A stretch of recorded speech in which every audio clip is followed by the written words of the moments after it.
Set है। Start. हाँ कर ले। Assalamu alaikum everyone. My name is Zain Zahid and my roll number is 2510219. Today I'm here to present you the problem the program of the problem called car rental system. So this is the code which we made.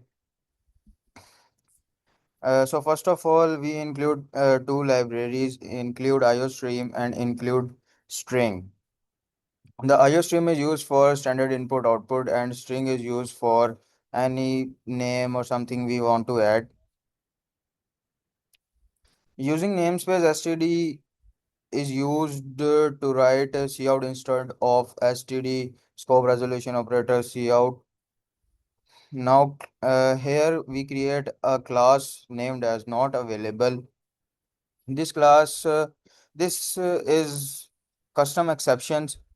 Uh, the we create a custom exception if the vehicle is not available.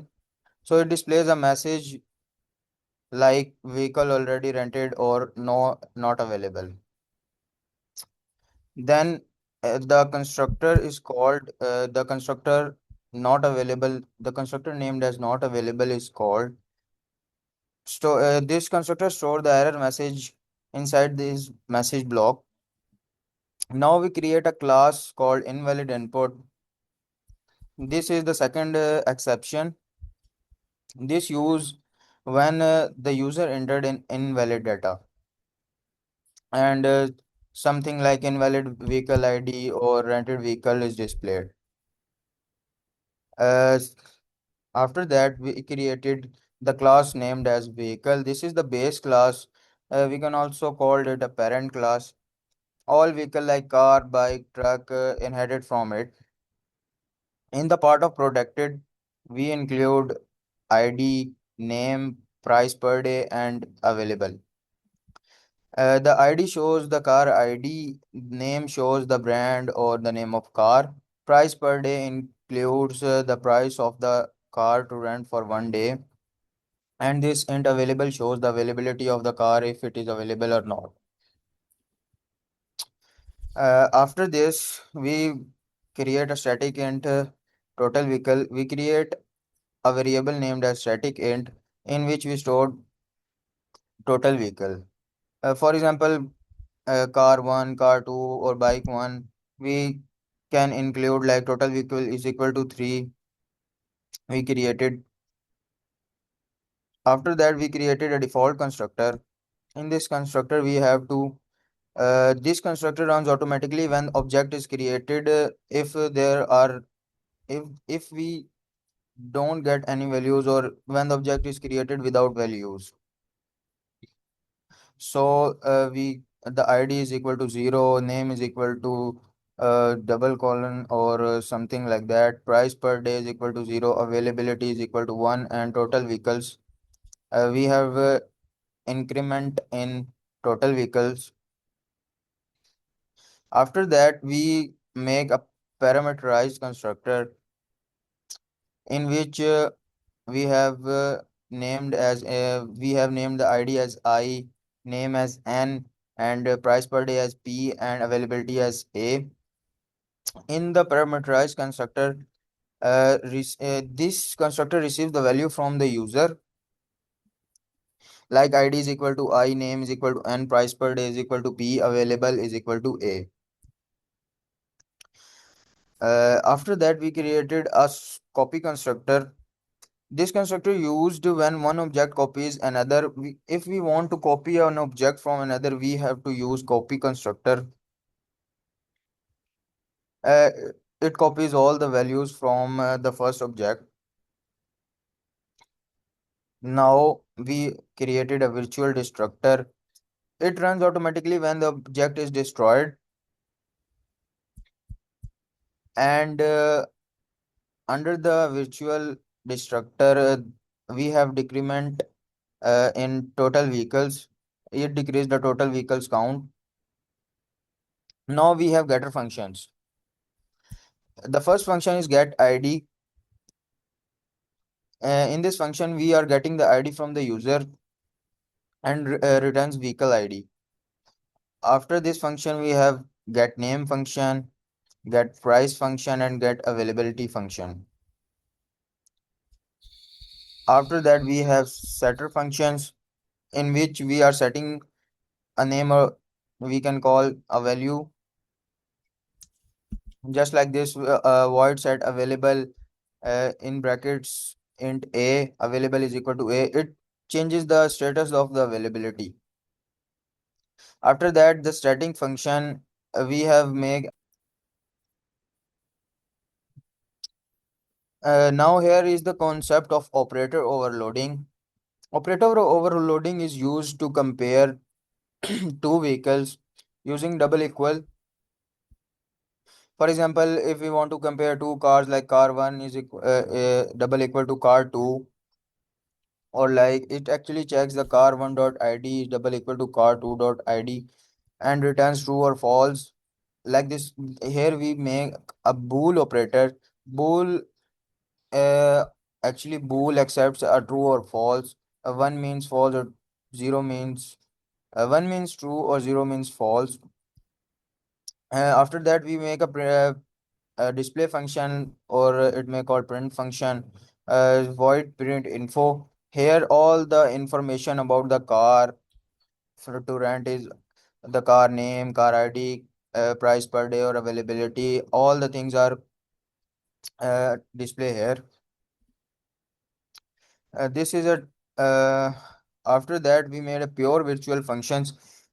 Pure virtual functions are basically those function which has no implement in the base class. We cannot implement pure virtual function in base class.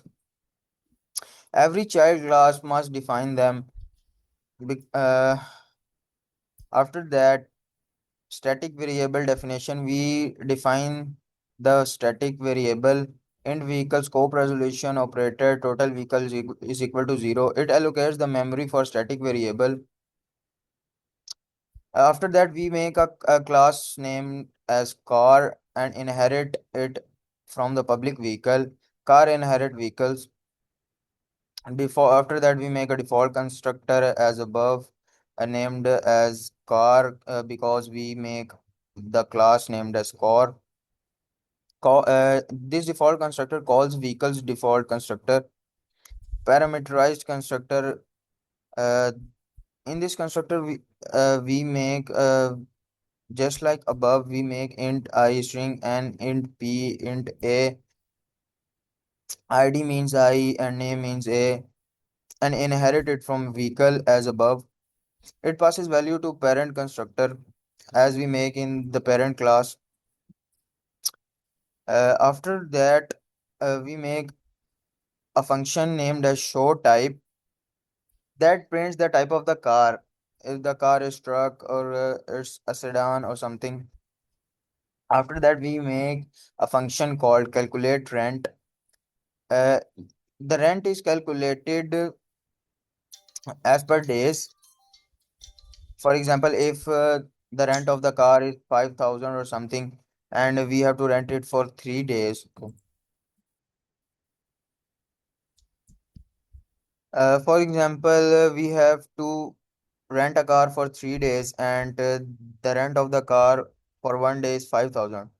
So, as we see, it is returning the price per day multiplied by days. So, it multiplies 5,000 from 3, and the result is 15,000. In this way, this function calculates the rent in days. After that, we make a class named as bike and inherit from the parent class named as public. Uh, as above, we make a display function in which it displays the type of the bike and a discount or rented or ID as it is. After that, we make a function named as calculate rent. It calculates normal rent and discount if the days are greater than 5, and if bike is rented for 5 or more days, so the discount is 10%. After that, we make a class named as truck and as it is we inherited from the parent class named as vehicle. In its private part, we include load capacity, for example, 5 tons or 10 tons. We make a default constructor uh, and parameterized constructor as above. It stores the basically the parameterized constructor store the capacity value. After that, as it is, we make a display function in which it displays the capacity of the truck. After that, we make a as it is a function named as calculate rent.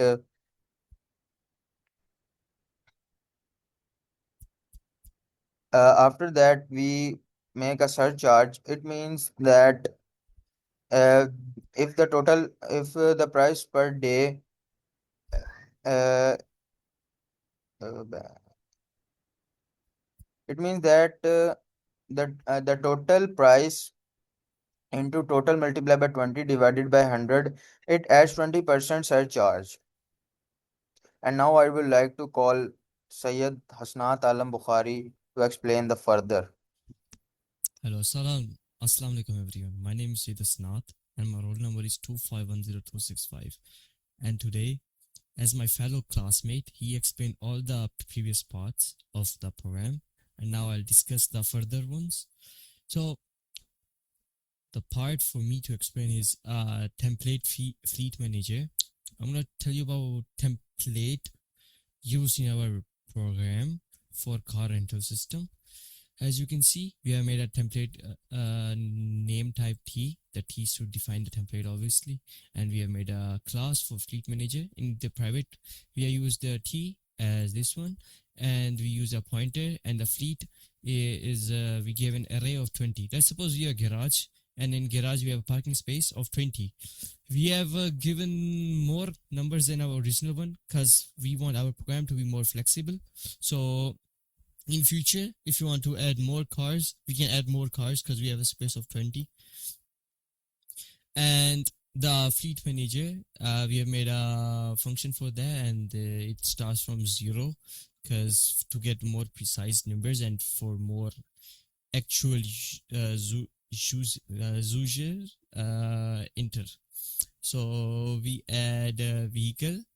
So is a function to add a vehicle. So we add T as a template and V as a vehicle, and we're adding a pointer between them. And if the count is less than 20, so we'll add a vehicle more. So it's to actually to stop the bottleneck. I to actually know that our count for the car is less than 20.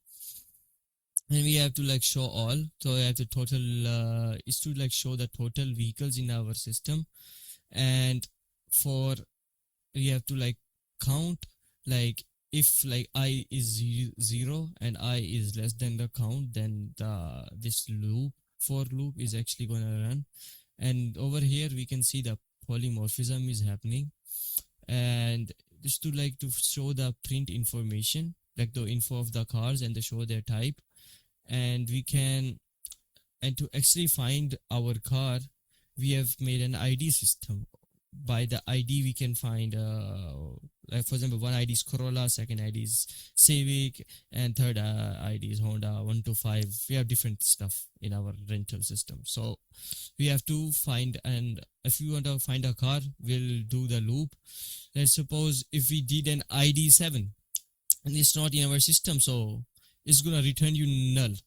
Okay, this loop's gonna run different times, so it for match our ID. Okay, if it doesn't match our ID, it's gonna keep running until it finds the perfect match. For example, if I give an ID of 1, it's gonna run only one time, and it's gonna find a ID of 1 that's a stored in the car, and then it's gonna show us the return fleet is gonna show us the car.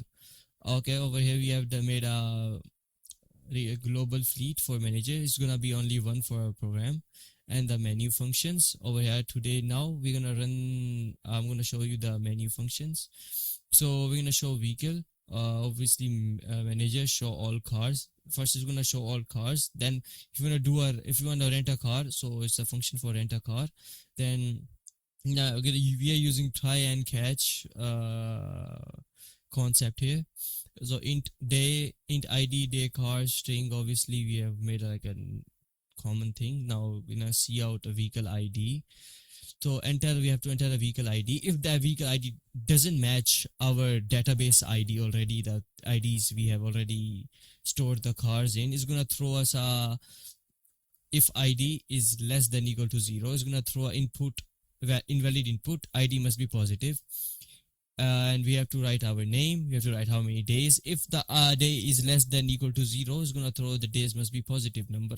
So we are, obviously in our system our requirement is you can't uh, rent a car less than a day, so you have to, minimum is like a 1 day. Okay, over here then the vehicle will, the ID of the vehicle will come in the vehicle, and if the ID doesn't match the vehicle, it will tell us this see out error, no vehicle found with the ID. So basically the vehicle and the manager dot find by ID. So this ID will go in the vehicle one, searching for the vehicle that is stored on the ID. If there's no ID stored on the vehicle, it will be saying no vehicle found on the ID. Or if it's available, or if it's there, the, or if like already rented, it will say the vehicle is already rented. This part of this shows us. And if it's not already rented and is available, it will be set availability, it will do the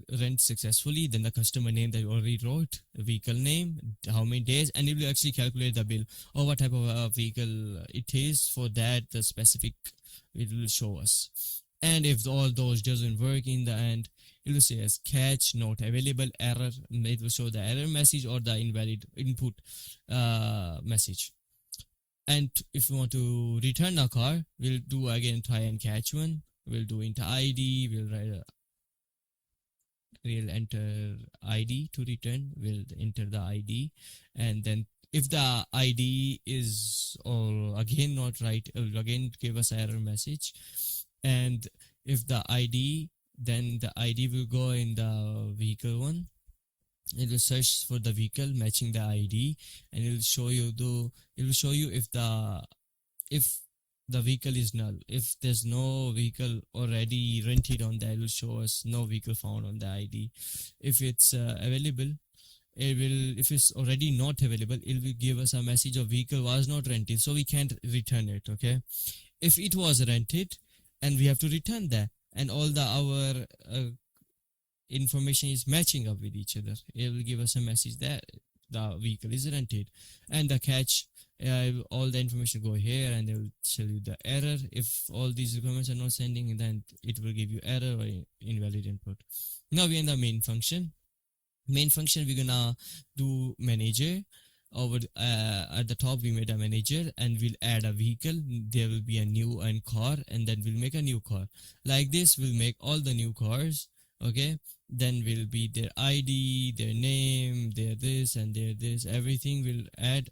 And these two, the trucks, we have 10 and 20. They're showing the Hino one has 10 space, 10 kilo space, and the Isuzu one has 21. And the car one, the C1 is Corolla and car 2 is Civic. If the car 1 is equal to car 2, so it will give you a message of same car, and else it's a different vehicle. So like you have to, it will check that the car we are ordering is not a same car. So then we'll be in our menu. Over here basically the copy constructor is being used, and in the choice we're using do and while loop because we want our menu to run first, then to decide whether is it correct or not. So it will be giving you a menu of vehicle rental system, show all vehicles, rent a vehicle, and stuff. We have to enter our choice. If we do 1, it will show vehicle. If we do 2, it will rent a vehicle. If we do 3, it will return a vehicle that we already rented. And the choice 4 will be a goodbye or invalid choice, obviously, because it's not the part of our program, so it will give you an invalid choice 1. Other than that, while if it's not equal to 4, so yeah, it will give you this message and it will be a return. Okay, that's the end of our program explanation. Now I'll run my program and show you the output. Okay. Okay, now we're gonna run the program. As you can see, over here is our program. So different vehicles, copy constructor, vehicle Corolla copied. It's showing you the copy constructor is working. Now we're gonna press 1 to show all vehicles. Over here we can see our Corolla, the rent, is it available or not. All our cars are available right now. And if we press on rent a vehicle, we're gonna write the ID. Let's suppose we want a Honda 125 because weather are hot these days, and yeah, guys wanna go on a motorbike. So we're gonna do a Honda 125, national bike of Pakistan, by the way. So we're gonna do 3, and then my name is Husnat. I'm gonna write my name, and for how many days? Let's do 3 days, okay? So rent successful, customer this, vehicle this, days 3, total bill this, by 10% discount. There's no 10% discount because it wasn't rented more than 5 plus days. And we can return that one. We can do 3 and we can return the ID 3. It's showing that it's returned. Now, if we want to go in return one and we want to return ID 1 of the vehicle, it's gonna show you vehicle Corolla was not already rented, so it cannot be returned. So that's our program. If you press 4, it will exit the program. That's it. It's all about our code. And if you want to see some more codes, do follow us and subscribe our YouTube channel. This is Syed Husnat, and my other university fellow is zain, zahid. Peace out.